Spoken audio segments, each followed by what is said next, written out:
Yo, what is going on guys? Houndish here, and today going to be doing some PvP gameplay and a review of the Inward Lamp Adept, which is the Trials of Osiris Scout Rifle in the Taken King. So you can get the Adept and non-Adept versions of these as before. Can come with slightly different perks now when you get them dropped. So mine's got Outlaw. You can also get Hidden Hand and Third Eye. I've seen pretty commonly drop on the last slot. But we'll take a look at the perks first. So the Adept weapons are really cool now in black. They look really, really nice. So in the weapon sights, we've got the OEG, which is slightly improved optics and handling, typical kind of close range standard zoom sight. And then we got the OEG rifle scope, which improved optics and range. This is kind of like a longer range T-dot sight, which is really nice actually to have on a scout rifle right here. And then we got the typical focus lens FLA5 right there. We've seen quite a lot of scout rifles, very long range stuff, so that's pretty cool to have. And then we have full auto. Now this is pretty beast on this gun. The rate of fire along with full auto makes this scout fire very, very quickly, and it absolutely tears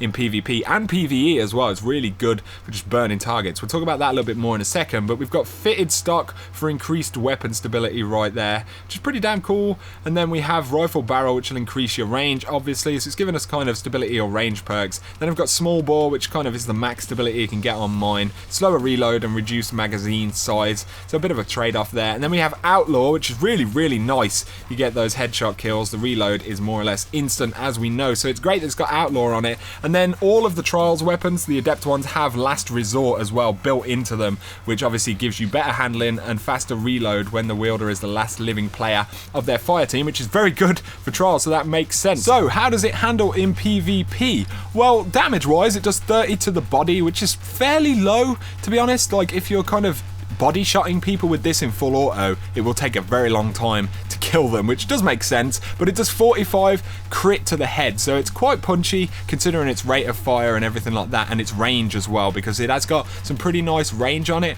I do like using weapons like this at a longer range as opposed to a close range, even though I'd say the scout rifle kind of it's playing against the meta pretty good in PvP right now, because you've got pulse rifles and auto rifles which cause a lot of flinch, and I feel like a lot of scout rifles would really struggle in a closer range, where this gives you a few more options because of the full auto and everything like that. It does absolutely shred. A great roll to get on this would be if you had Hidden Hand in the last slot. I think that'd be pretty nice, because it's a bit crazy. Like when you go full auto, the thing absolutely takes off. It's got a lot of recoil, so Hidden Hand would be pretty damn nice on this thing. But what I've been trying to work out is kind of when to tap the trigger and get the kind of full auto, or you know, like semi-auto kind of style of play with it, and it's pretty effective in full auto even at long ranges, which kind of surprised me a little bit. But it does fit into a kind of minor multi-tool archetype of scout rifle. It's very, very similar. It has a higher rate of fire, a little bit more range, and a little bit less impact, so it's kind of as close really as you'll get to a multi-tool in general, or very common scout rifles